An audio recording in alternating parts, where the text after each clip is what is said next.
Over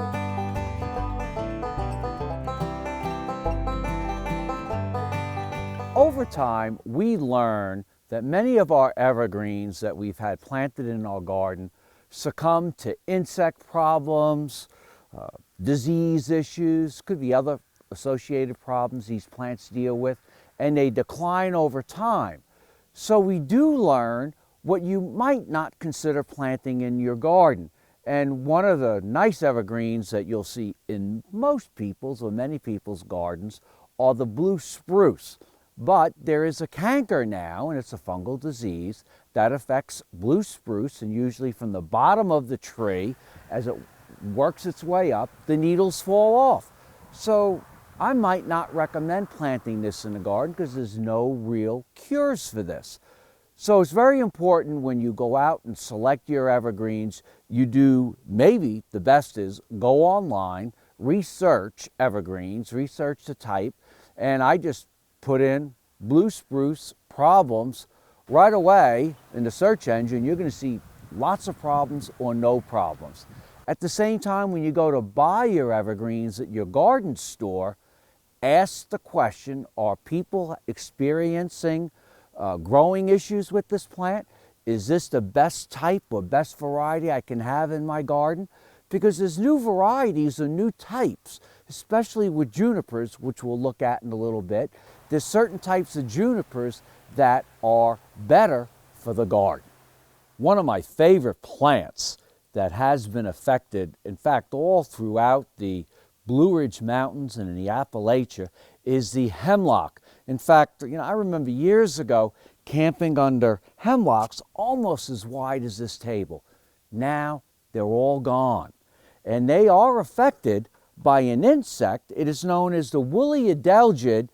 And, it almost looks like an aphid. It's a small white insect that sucks the juices out of this plant. So keep in mind, if you're going to plant hemlocks, they are treatable, and you're going to have to treat them to prevent this problem in the garden.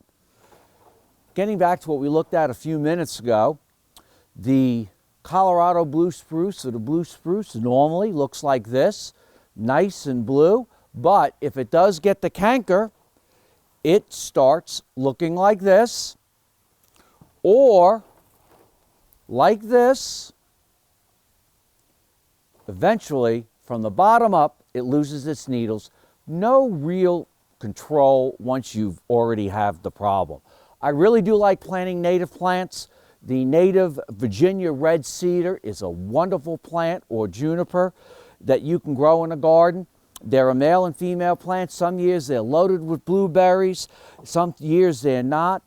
This is the male portion that will pollinate the female trees next year. The only problem it does get is the cedar apple rust. And this is a rust or fungal disease that affects our apples. As the plants you might consider, everybody's got Leyland Cypress. Leyland Cypress gets way too big.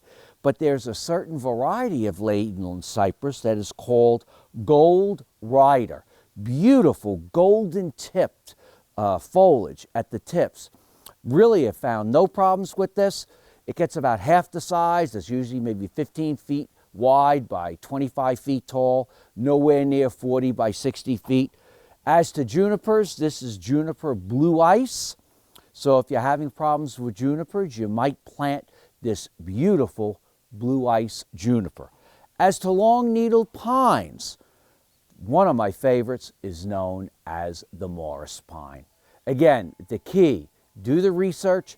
Make sure when you buy a plant, it's going to be there for 50 years or longer. I almost consider them then heirloom plants. I'm Mark Viette.